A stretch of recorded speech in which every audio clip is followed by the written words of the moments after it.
Hello friends, एक बार फिर से हैप्पी ट्यूटोरियल में आप सभी का स्वागत है। तो आज हम बात करेंगे डीएलएड चतुर्थ सेमेस्टर के इंग्लिश के कुछ ऑब्जेक्टिव क्वेश्चंस को। तो आइए देखते हैं। Fill in the blank in the following sentence with suitable preposition. तो सुटेबल प्रीपोजिशन यूज करना है। सेंटेंस है the book are the table. तो यहाँ प्रीपोजिशंस आन, अपान, इन और फार। तो यहाँ यूज होगा on. The book are on the table. On का प्रयोग किसी व्यक्ति या वस्तु के स्थिति को दर्शाने के लिए, उसके पोजीशन को दर्शाने के लिए आन का प्रयोग किया जाता है। तो यहाँ सेंटेंस है the book are on the table, मतलब पुस्तक मेज पे है, तो पुस्तक की स्थिति को दर्शाने के लिए यहाँ आन का प्रयोग किया जाएगा। तो the book are on the table. दूसरा चूज अ सुटेबल प्रीपोजिशन। यहाँ भी सुटेबल प्रीपोजिशन का यूज करना है। तो सेंटेंस है distribute these banana the boy are girl are of your class. The distribute these banana the boy are girl of your class. तो यहाँ कुछ बांटने का जिक्र किया जाता है। इसके अर्थ में दो प्रीपोजिशन के यूज होते हैं, पहला बिटवीन और दूसरा एमंग।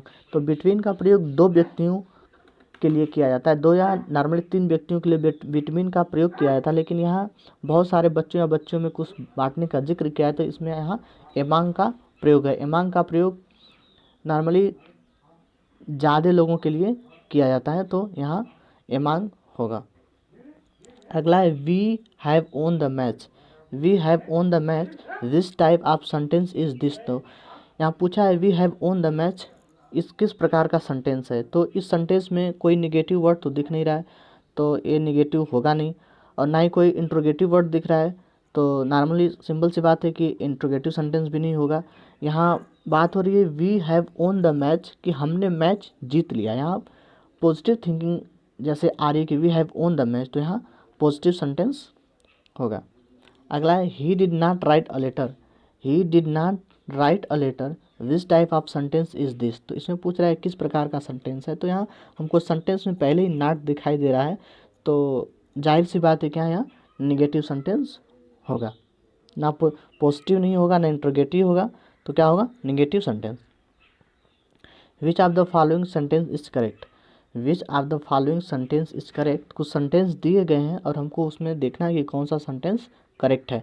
तो पहला सेंटेंस है राजन इज क्लेवर, दूसरा राजन आर क्लेवर, तीसरा राजन क्लेवर, और चौथा ऑल ऑफ दिस। तो राजन एक सिंगुलर पर्सन है, तो इसमें आर का प्रयोग तो होगा नहीं, और राजन क्लेवर इसमें कोई हेल्पिंग वर्ब तो दिया ही नहीं है, तो ये भी गलत है। तो कौन सा ऑप्शन सही होगा, राजन इज क्लेवर। सही option Rajan is clever, option number A. अगला है this type of TLM can be use in English teaching.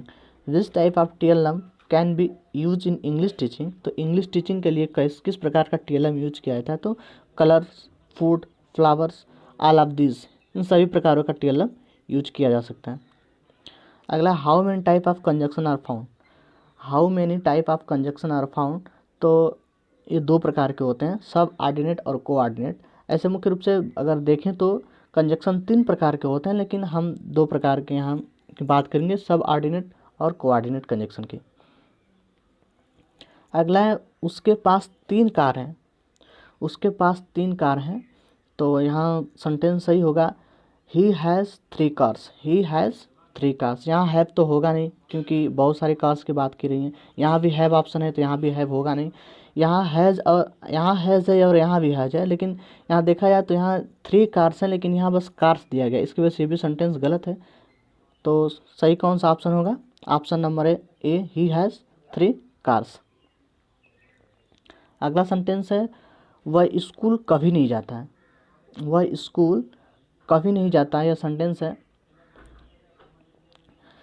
इसका सेंटेंस सही होगा he never goes to school. He never goes to school इसका correct answer होगा। अगला how many principal clause found in the complete sentence. How many principal clause found in the complete sentence. तो इसका होगा एक principal clause होता है complex compound sentence में, कॉम्प्लेक्स सेंटेंस के प्रिंसिपल क्लास में।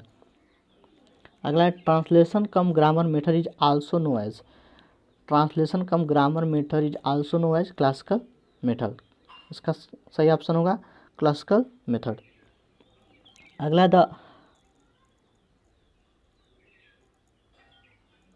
The origin is direct method is France.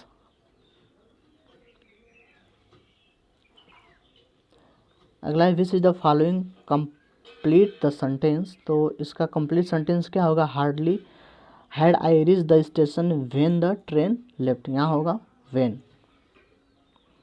अगला है frame verb from the word possession. तो इसका करेक्ट ऑप्शन होगा प्रोसेस। अगला है choose the correct word of complete the following. तो सेंटेंस है one must do one's duty, यहाँ सेंटेंस में सही होगा वंस। व्यक्ति को अपने कर्तव्य का निर्वहन करना चाहिए, one must do one's duty. The substitution table method was adopted by H E. Palmer. अगला है लैंग्वेज लर्निंग स्टार्ट फ्रॉम। तो ऑप्शन है रीडिंग, स्पीकिंग, लिसनिंग, राइटिंग। तो यहाँ ऑप्शंस बी दिया हुआ है स्पीकिंग, जो कि बिल्कुल गलत है। यहाँ स्पीकिंग से नहीं स्टार्ट होता है, सबसे पहले लैंग्वेज लर्निंग स्टार्ट होता है लिसनिंग से। तो यहाँ करेक्ट ऑप्शन होगा लिसनिंग वाला, ऑप्शन नंबर सी। अगला है 18वां question, phonetic is the science of sound. यहाँ ऑप्शन होगा साउंड्स, लेकिन ऑप्शन प्रोनाउंसिएशन का दिया हुआ है जो कि बिल्कुल गलत है। यहाँ होगा sound. Phonetic is the science of sound. अगला एग्जेक्टिव ऑफ सक्सेस इज, यहाँ पूछा है कि सक्सेस का एग्जेक्टिव क्या होगा। तो सक्सेसफुली या सक्सेड या सक्सेसफुली या फिर सक्सेडिंग। तो यहाँ ऑप्शन डी दिया हुआ है सक्सेडिंग, जो कि बिल्कुल गलत है। इसका एग्जेक्टिव ये नहीं होगा। सक्सेस का एग्जेक्टिव है सक्सेसफुल इसका होगा। अगर सक्सेड की बात करें तो ये है वर्ब, और सक्सेसफुली की बात करें तो ए है एडवर्ब, और सक्सेस की बात करें तो ए है नाउन। तो इसका करेक्ट एग्जेक्टिव फॉर्म होगा सक्सेसफुल। अगला है कंप्लीट द फॉलोइंग सेंटेंस। तो सेंटेंस दिया नॉलेज इज डेंजरस। तो यहाँ हो ऑप्शन है little, a little, the little, less. तो a little option number B सही होगा, a little knowledge is dangerous. A little knowledge is dangerous. धन्यवाद।